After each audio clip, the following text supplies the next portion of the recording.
The Texas frontier in the early to mid-19th century held great promise and danger for the settlers who pushed the boundaries westward. The new republic was under siege from raids by outlaws, Indians, and Mexican troops. From this turbulent time grew the legend of the Texas Rangers. The man who most shaped that legend was John Coffee Hayes, commonly known as Captain Jack.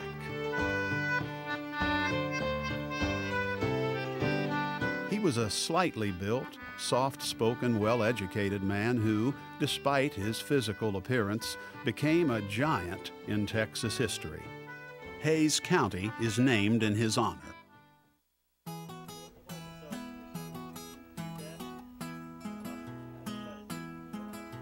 Jack Hayes decided to seek his fortune in Texas after reading about the Alamo in a weekly paper from his home in Tennessee. He arrived in Texas during the winter of 1837 to 38. President Sam Houston, hero of the Battle of San Jacinto, stood by the fireplace, favoring the ankle shattered by a Mexican rifle ball in the decisive fight. Houston turned to Jack, offered a hand, and waved Jack to a seat. He then asked Jack what he could do to be of service to the visitor. I knew a Hayes family back in Tennessee. That's my family. I served with your father and your uncle in the Creek Indian War. I've heard tell of that. So tell me, young Mr. Hayes, what is it that brings you to our brand new nation, the Republic of Texas? I hear tell this is a land of opportunity. I've come down to start over new. Well, by your leave, indeed I hope it is, and I hope you can be of service to us. But tell me, what do you bring us? What experience have you? Well, I've done some surveying before and done a little bit of Indian fighting back home. I tell you most earnestly, sir, what this country needs most is protection. I have a very dear friend in San Antonio de Bejar. He is a captain of a mounted ranging company. Offer your services to him. I think he will be of service to you, and perhaps you will be of service to Texas. I'll do that. Jack explained that he was a new arrival to the Republic of Texas and could use some advice on opportunities available in the new land.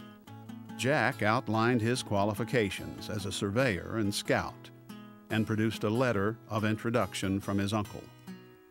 After reading the letter, Houston pointed out that the new republic was in desperate need of trained surveyors to map the mostly uncharted land and to lend his talents to the protection of settlers when needed. Jack readily agreed with Houston's recommendations. He wasn't long in putting those talents to the test. You will be of great value to Texas. Thank you, sir. To San Antonio de Bejar with you. Will do. And to Mr. Smith. Thank you.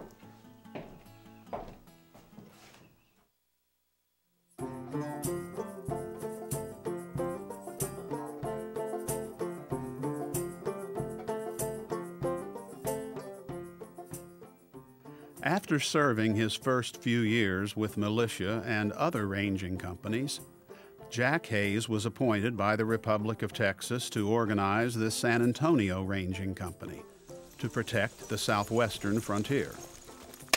He chose the men he was to lead with care, men of courage and endurance, expert horsemen, and marksmen with both rifle and handgun.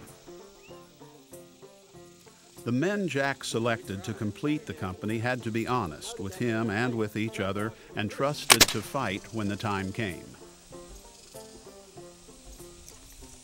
All right, what we're gonna do today is we're gonna practice riding and shooting at the mark.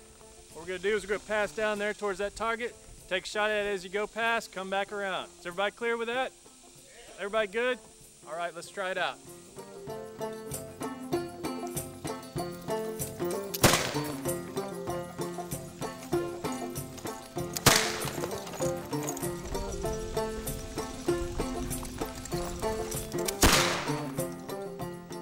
Applicants who didn't measure up were thanked for their interest and then gently rejected.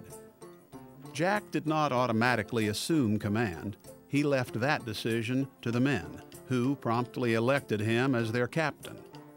From that day on, he was known as Captain Jack, at first by his men, then by all Texans, and eventually by an entire nation.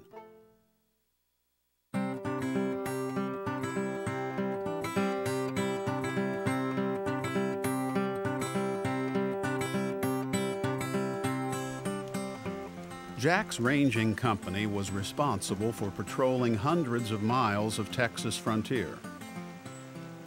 The Republic of Texas gave him the authority of martial law, and he was often put in a position of enforcement, judge, and jury.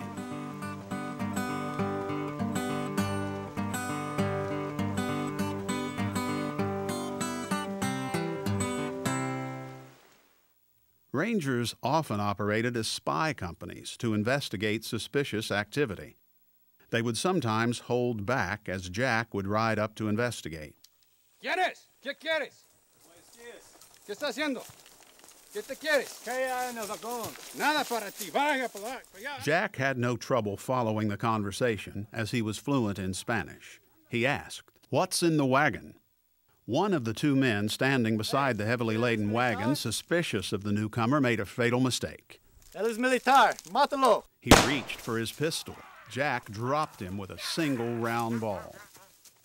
The other Rangers appeared at the edge of the camp, rifles and pistols at the ready as the other bandits raised their hands. Jack pulled back the tarp covering the cargo. The cart contained guns and ammunition. Jack didn't anger easily, but this time was an exception. Guns in the hands of outlaws or Indians spelled big trouble on the Texas frontier. There was little debate among the Rangers over what to do with the captives. Those who stole guns to trade with rebels and Indians had already signed their own death warrants. Un beso para mi cruzado, por favor. The Rangers located a sturdy tree and administered the needed dose of frontier justice. Jack Hayes didn't like hangings. It was a brutal way to die, but at times it was necessary. The punishment had to fit the crime.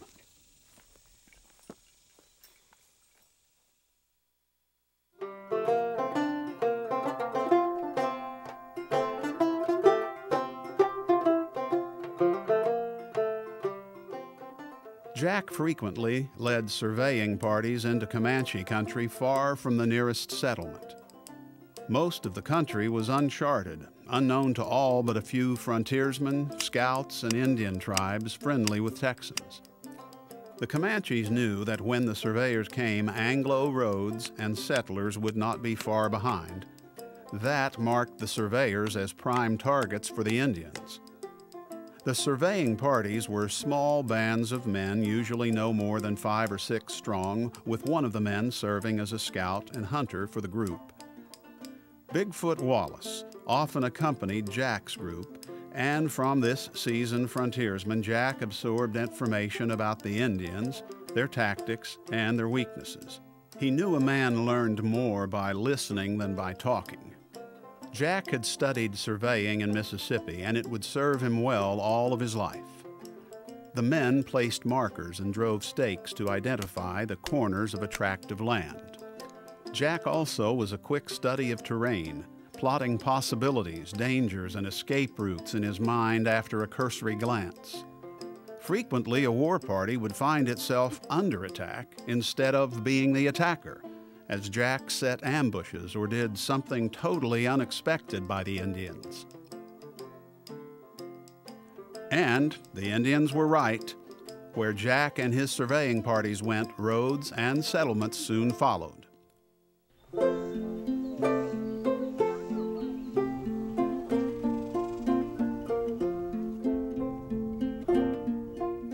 Jack Hayes reined his horse toward the Calvert home in Seguin, his heart pounding more than it did when he was about to face lance or bullet. The usual calm he felt before a battle did not come, for he had no control over affairs of the heart. This ride had been the shortest and the longest trip he had made in the last few months. He could only hope it hadn't been in vain.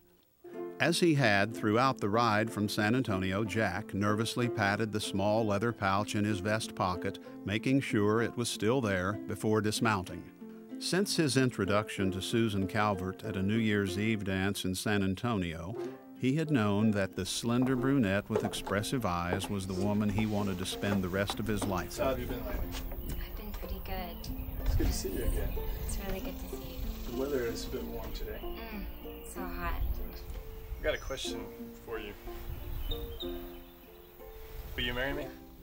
Oh, Jack. Yes. He took Susan's hand and asked her to marry him. Her answer was quick and decisive.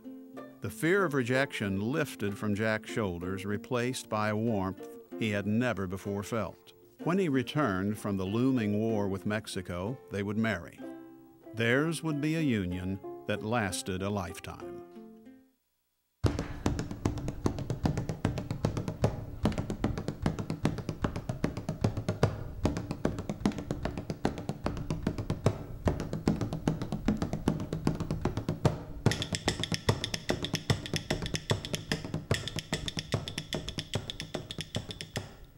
The Rangers were camped on Walker's Creek when one of the scouts spurred in.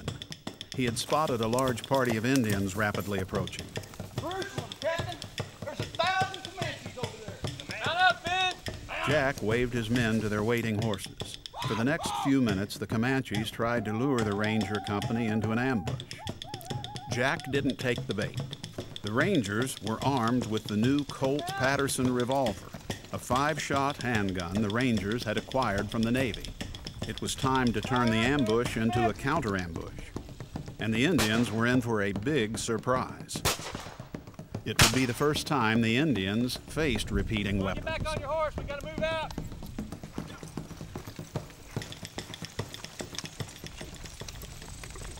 All right, men, you seen them Comanches out there? We'll come around and flank them. We're gonna have to move in on them and get up close. We're gonna have to get up close enough to burn them with the powder. Everybody good for that? Yes, sir. You ready for it? Yes, All right, let's move on after them. The Comanches dismounted as Jack and his Rangers slipped past the Indians and took positions above the war party. At Jack's command, "Crowd 'em, boys, powder burn them."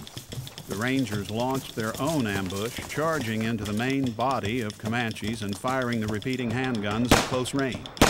The surprised Indians, raked by unexpected multiple shots from the Rangers' new revolvers, fought back as best they could. One Ranger died with an arrow in his chest, and another was injured. Sam Walker took a severe lance wound. But the Indians took heavy casualties. As a surviving Indian later said, the Rangers fired as many shots as the fingers on their hand without stopping to reload. The battle ended with the Comanches in full flight, pursued by Jack and his men. The value of the revolver in close-quarter battle was proven at Walker's Creek. Mike Cox, in his book, The Texas Rangers, wrote this about the fight, that in 15 minutes Hayes and his Rangers had changed the history of the West. After the battle, as Sam Walker recovered from his wound, he and Jack discussed in detail the shortcomings of the Patterson and sketched out rough designs for improving the weapon. The result was the famed Walker Colt, a heavy, reliable, and powerful weapon that became a legend in its own right.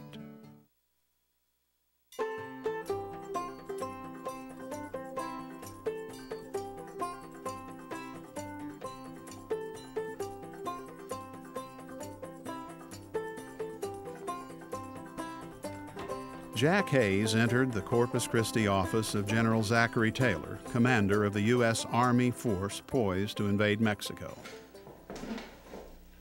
Captain Hayes, Pleasure to see you, sir. get right to it. Yes, sir. Here we are in San Antonio. I'm going to establish my supply. Taylor knew the Frontier Rangers' reputation, and he had a special job that needed a competent leader. The two men studied the document on the desk, a map of Mexico. Taylor's finger traced a path to Monterrey, the key objective in the war to come. The general went to the point of the meeting. He wanted Jack to form a unit made up of Texas Rangers and volunteers, men of Jack's choosing. Captain Hayes, how many companies of spies do you think you can raise? Well, I think with 25, 30 men, we can clear the roadways out and have you moving south in no time. Their assignment was to wage a guerrilla campaign to disrupt Mexican Army supply lines act as scouts, or spies as they were then known, to keep tabs on Mexican troops and report their discoveries back to Taylor. The general would then direct the American Army to exploit weaknesses in the enemy forces. Jack was sworn in as a colonel in the American Army and granting him authority to raise his force. John Coffey Hayes. Do solemnly swear And do solemnly swear to uphold the Constitution of the United States to uphold the Constitution of the United States, and to follow the orders of the officers appointed above me follow the orders of the officers appointed above me, and the President of the United States. and the President of the United States. So help me God. So help me God. Congratulations, Colonel Hayes. Thank you, General. Your commission, sir. Jack immediately took his leave to begin selecting his men. Jack's volunteer regiment, while part of the American Army, would be free to scout and fight as they deemed necessary. The Rangers tracked troop movements, harassed Mexican supply lines, and fought at many small villages and ranches as the regular army drove into Mexico. When the time was right, they would join the regular army in the brutal battle to gain control of Monterrey. With the capture of the city, the hated Mexican general Santa Anna, butcher of the Alamo and Goliad, would be vanquished. Jack's men expected the war would soon end, but it was not to be. 13 hard months of warfare lay ahead.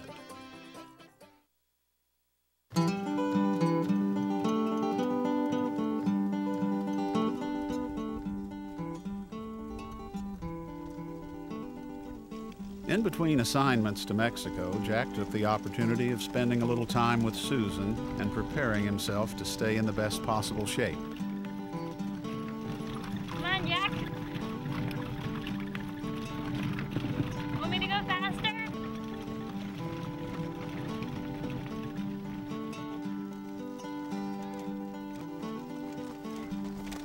Come on, Jack.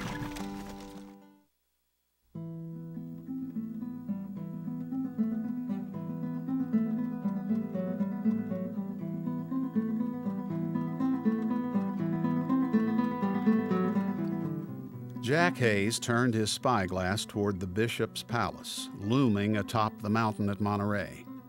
He studied the palace for a moment. Now was the time. The Rangers had been asked to take the bishop's palace, the last major hurdle to climb in the capture of Monterrey. The terrain was unsuited to a mounted attack. They would have to take the palace on foot, fighting uphill and under heavy fire.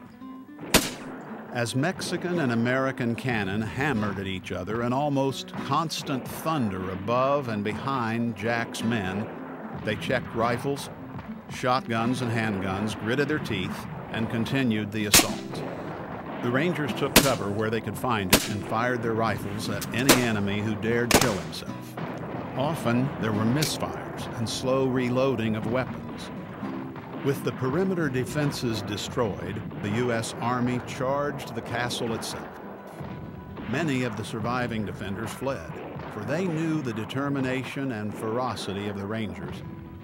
They called them Los Diablos Tejanos, the Texas Devils.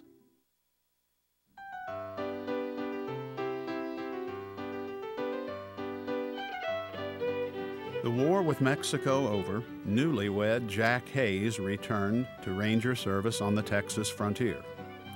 Indian raids, outlaws, Mexican bandits, and other dangers did not end with the battles in Mexico. In this camp on the banks of the Nueces, during a routine patrol, Jack studied a copy of the weekly newspaper published in Austin. The biggest headline on the front page read, "Gold in California." The rush to riches already had started, with fortune seekers from across the country scrambling aboard ships for sea voyages or simply traveling overland alone, in small bands or in long wagon trains. Jack wasn't interested in quick riches from the gold fields. He saw instead a life away from the raw frontier, where death could lurk in a rattler's strike, an Indian attack, or an outlaw bullet. Jack led the wagon train headed for California on the southern route, guided at first by his personal knowledge of the terrain. gained during his 1848 expedition to locate a lower route from San Antonio to Chihuahua. As the procession entered country he was not familiar with, he relied on explorers' sketches and a partial map, compiled during government expeditions seeking a desperately needed southern route linking Texas to the West Coast. The long overland trail put to the test Jack's skills as a scout, Indian fighter, frontiersman, and leader. After months on the trail, the caravan reached San Francisco without major loss of life, and the raw new city opened a new chapter in the life of Captain Jack Hays.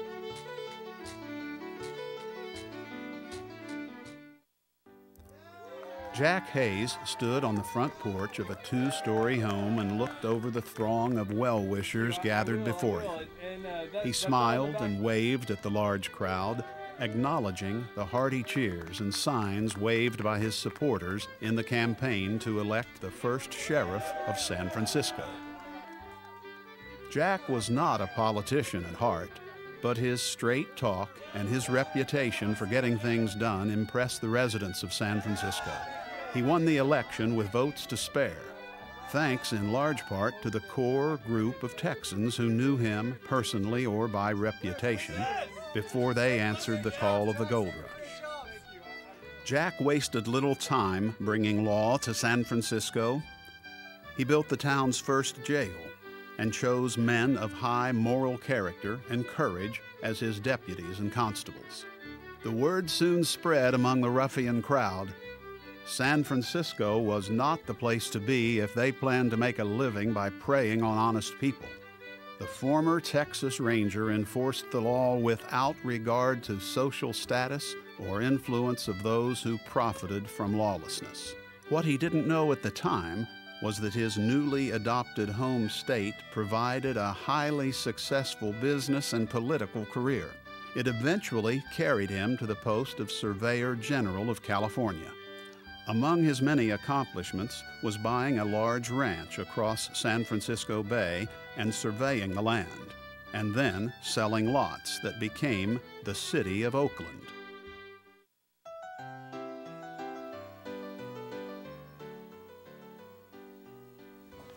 Colonel Hays, I'm Mathew Brady. Pleasure to meet you, Mr. Brady. Welcome to the studio. Glad to be here. Let's go ahead and get started. Jack Hays, sporting a full beard and his black hair as unruly as ever, entered the studio of Mathew Brady as the famed photographer greeted him and prepared to shoot Jack's portrait. Jack wasn't fond of the spotlight, but he had no real choice about this portrait. He had just been named Surveyor General of California. The photo was at the order of the governor, and equally important to Jack at Susan's gentle urging. Mathew Brady, already famous for his portraits of prominent figures in Washington, was destined to even more fame in the 1860s, as his photographs captured the death and destruction of the Civil War. Brady made the final adjustments to the big studio camera and asked Jack to stand for a more formal shot. The resulting photograph captured the no-nonsense demeanor of the former Texas Ranger. It became one of the more famous photos in Texas history.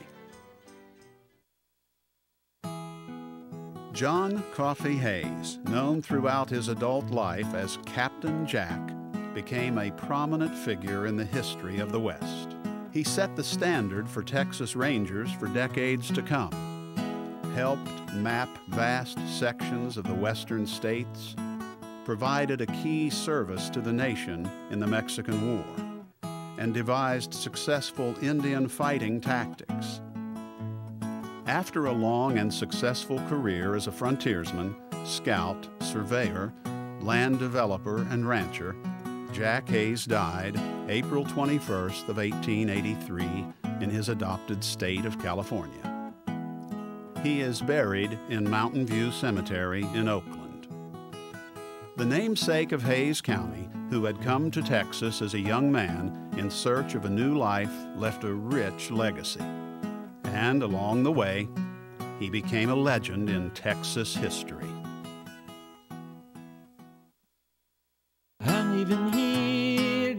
a summer rain. I'm leaving here just like a summer rain. When I'm gone, don't look to see me again. I'm going away where the skies are sunny and blue. Going away where the skies are sunny and blue. And when I'm gone, I won't have to worry about you.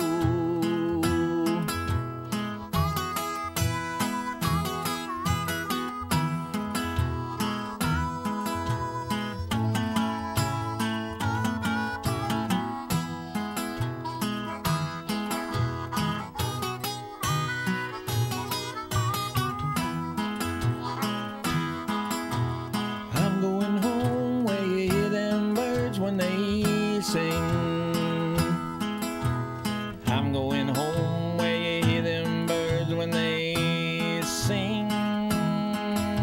And when I get there, I won't worry about a doggone thing.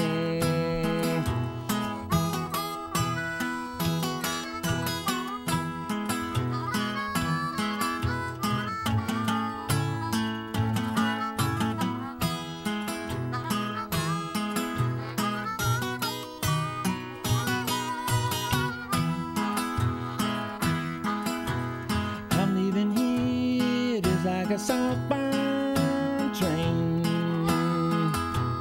I'm leaving here just like a southbound train. And when I'm gone, don't look to see me again.